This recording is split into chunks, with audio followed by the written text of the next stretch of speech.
Why do some people seem to glide effortlessly through life, while others struggle against every current? What hidden quality transforms obstacles into stepping stones? Hello everyone. Welcome back to our channel. Today, we are diving into a topic many misunderstand: assertiveness. You've probably heard someone labeled too strong or too forceful, and imagined a bulldozer of a personality, insensitive and overbearing. Yet genuine assertiveness is nothing of the sort. It's an inner fortitude that empowers you to honor your own needs without trampling others. In this video, we'll explore two key ideas: that true strength begins with self-awareness, and that mastering your emotional landscape is the real secret to a smoother, more fulfilling journey through life. Imagine two co-workers, both equally skilled. Alex never speaks up at meetings, preferring to avoid conflict so his ideas go unheard and he misses promotions. Jamie, on the other hand, states her opinions clearly, asks questions when she's uncertain, and tactfully declines requests that would overextend her. Not only does she earn her boss's respect, she also finds more time for her own projects. This isn't arrogance, it's the power of assertiveness in action. Stories like these illustrate that assertiveness isn't about steamrolling others. It's about recognizing your worth and communicating it calmly but firmly. Let's begin with the first element: self-awareness. Strong individuals know their values, strengths, and limits. They don't drift aimlessly or let every passing opinion pull them off course. I remember a friend, Sarah, who was always eager to please. In social gatherings, she laughed at jokes she didn't enjoy, agreed to favors she didn't want, and suppressed her own preferences to avoid rocking the boat. Inside, she felt hollow, constantly anxious and drained. Then one day, after a minor disagreement with a roommate went way out of proportion, she realized she couldn't continue living at someone else's mercy. She began a simple daily practice. Each morning, she asked herself, "What matters to me today?" Sometimes it was speaking up in class, other days it was carving out an hour for painting.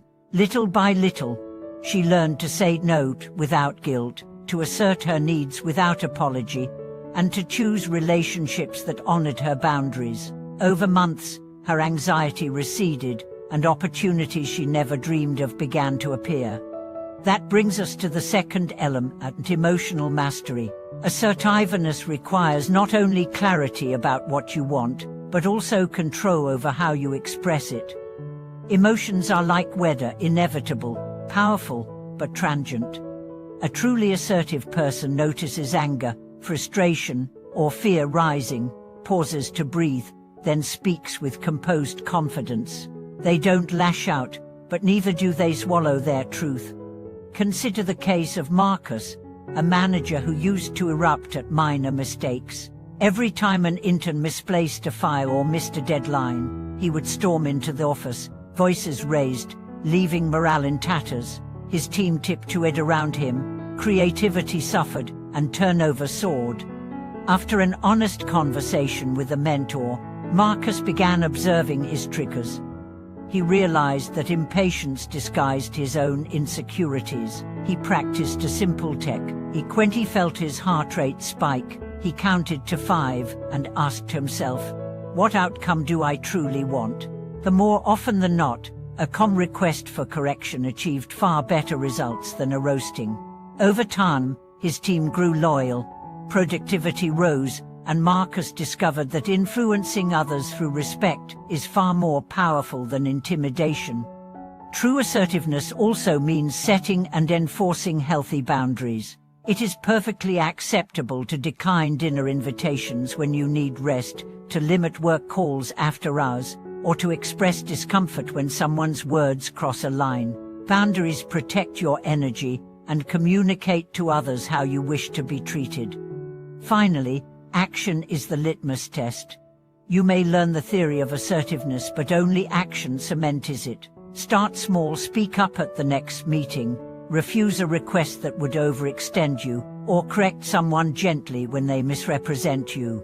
Celebrate each act of courage, reflect on what you did well, and refine what you could do differently next time.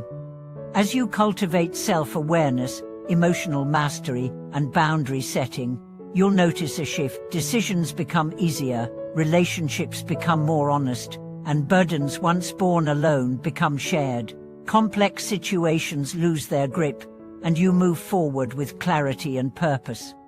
As we move beyond the foundations of self-awareness, emotional mastery, and boundary setting, let's explore the nuts and bolts of assertive communication, how to speak up without fear and listen without judgment, forging connections instead of walls. First, consider the simple yet powerful Thai statement. Instead of saying, "You never listen to me," an aggressive remark that sparks defensiveness, you might say, "I feel unheard when our conversations end quickly." By owning your feelings and describing specific behaviors, you invite collaboration rather than conflict. This subtle shift transforms a confrontation into a conversation. Take the example of Nina, who dreaded annual performance reviews. In previous years, she would sit silently as her manager rattled off critiques, then leave the room doubting her own competence. This year, armed with practice in Thai statements, she opened with, "I appreciate your feedback on my project outcomes. I'd like to discuss how I can better align my priorities with the team's goals." Her manager, surprised but receptive, spent the next half hour brainstorming clear expectations and support. The result, Nina left empowered, with concrete action steps, and her confidence skyrocketed. Next, let's examine active listening, a companion skill to assertive speaking. True assertiveness isn't just about voicing your needs, it's about hearing others fully and responding thoughtfully. When a friend vents frustration about their own career, resist the urge to interrupt with your own story.